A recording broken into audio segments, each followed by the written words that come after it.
May mga araw po na umaakyat ang coin gaya ni Bitcoin at Ethereum. Pero may mga pagkakataon din na tila ba nawawalan po ng lakas ang ibang mga projects.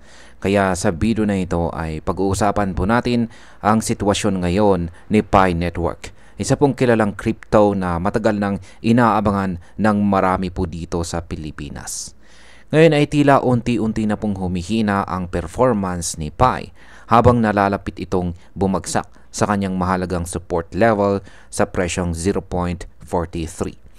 Pero sa kabila po ng takot at bearish signal ay meron pong isang misteryosong wallet na bumibili ng malakihan.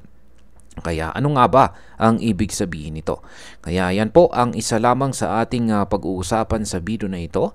Pero bago po tayo magpatuloy ay pakibasa na lamang po muna ang disclaimer dito po sa ibaba ng ating screen. Kaya yan po yung screenshot ng mga whale na malalaki yung binibiling mga Pi coins. Pero ayan, bakit nga ba bumaba ang presyo ni Pi Network sa 0.43? Sa kasalukuyan ay bumaba po si Pi ng halos 0.61% at ito po ay naglalaro malapit sa presyong 0.43 at isa po itong mahalagang support level. Kung titignan po natin ang galaw ng presyo sa 4-hour chart time frame, ayan, ay makikita po natin na paulit-ulit ang pagkabuo ng lower highs. Ibig sabihin ay unti-unti pong bumababa ang mga panibagong peak ng presyo. Ang pattern na ito ay karaniwan pong indikasyon na nawawala na ang lakas ng mga buyers o tinatawag po nating bullish or buying pressure. Kapag hindi na po kayang panatilihin ni Pi ang mataas na presyo, ay nagkakaroon ito ng posibilidad na tuluyang bumagsak. Ayan, base po sa technical analysis ay makikita natin na hindi po kayang panatilihin ni Pi ang kanyang bullish momentum o ang kanyang lakas ng pagtaas ng presyo. Sa halip ay napapalitan ito ng overhead selling pressure, lalo na sa bandang 100-day exponential moving average or EMA. Kapag tumama po ang presyo sa moving average ay hindi po ito mangalagpas pataas, yan, or nahihirapan siyang mag-cross pataas, ay kadalasang sinyalis ito ng kahinaan ng mga buyers. Kung tuluyang mabutas po ang 0.43 na support, ang susunod po na babantayan nating level ay ang 0.42 na siyang pinakamababang presyo naman na noong nakalipas na July 15. Kapag hindi pa rin po ito kinaya, posibleng bumaba pa si Pi sa presyong 0.40 kung saan ay ang kanyang kasalukuyang psychological support level na ngayon. At ito po ay maaring magdulot ng panic sa market. Ano naman po ang sinasabi ng RSI at saka MACD indicators? Yan, nakikita na rin natin dito sa chart yung dalawang indicators na yan. Ang Relative Strength Index or RSI ay bumaba na ngayon sa value na 42. Mas mababa po ito sa neutral level na 50.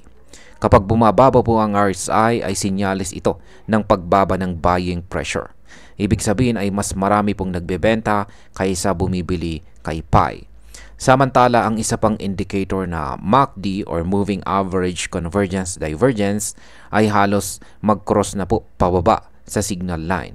Kapag nangyari ito ay isang sell signal ang lalabas at sinyalis ng trend reversal pabalik sa downward trend.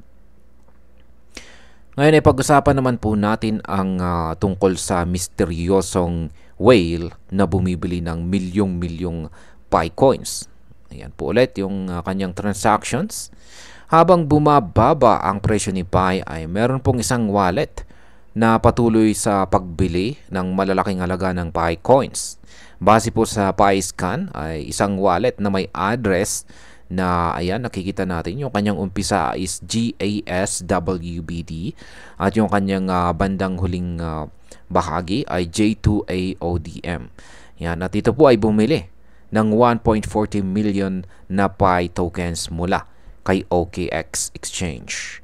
Ang wallet na ito ay pinaniniwala ang pagmamay-ari ng isang malaking investor o tinatawag po nating whale. Sa loob lamang po ng isang linggo ay nakalikom na po ito ng mahigit 11 million na PI tokens. Ito ang pinakamalaking transaction sa buong network nitong nakalipas lamang na 24 hours. Ngayon ay ano nga bang ibig sabihin ng malaking pagbili ng isang whale habang bumababa ang presyo? Karaniwan po sa mga malalaking investors ay nag-accumulate po talaga or bumibili habang bumabagsak ang presyo. Ang ganitong galawan ay tinatawag po na accumulation strategy. Isa po itong taktika kung saan sinasamantala ng mga mayayaman ang mababang presyo para makabili ng mas maraming tokens.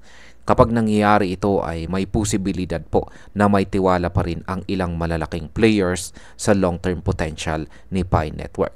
Pero tandaan po natin na hindi po palaging accurate ang ganitong analysis. Maaaring speculation lamang ito o simpleng diversification strategy ng investor. Ngayon ay may pag-asa pa bang bumalik itong si Picoin sa itaas or mataas na presyo?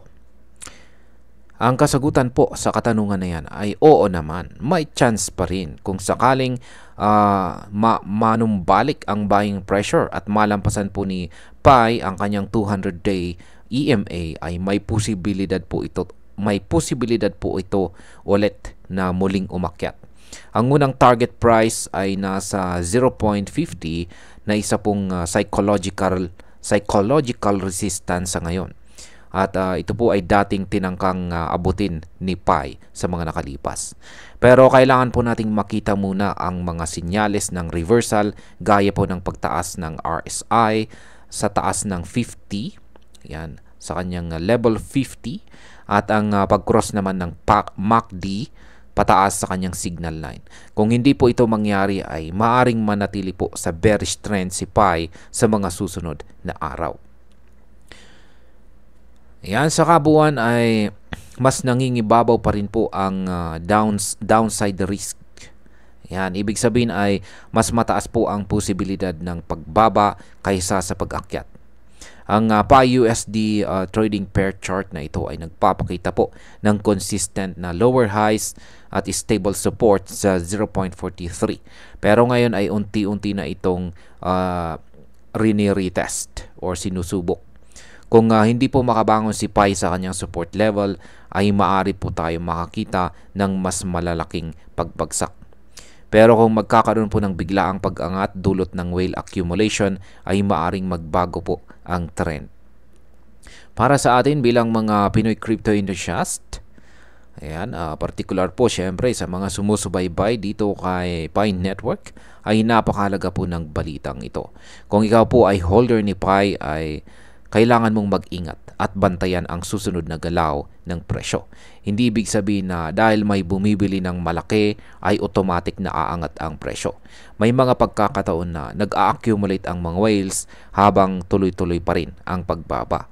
Kung ikaw naman ay isang trader, ay magandang pag-aralan po ang mga indicators gaya ng RSI, MACD at saka support levels bago po pumasok or lumabas sa market.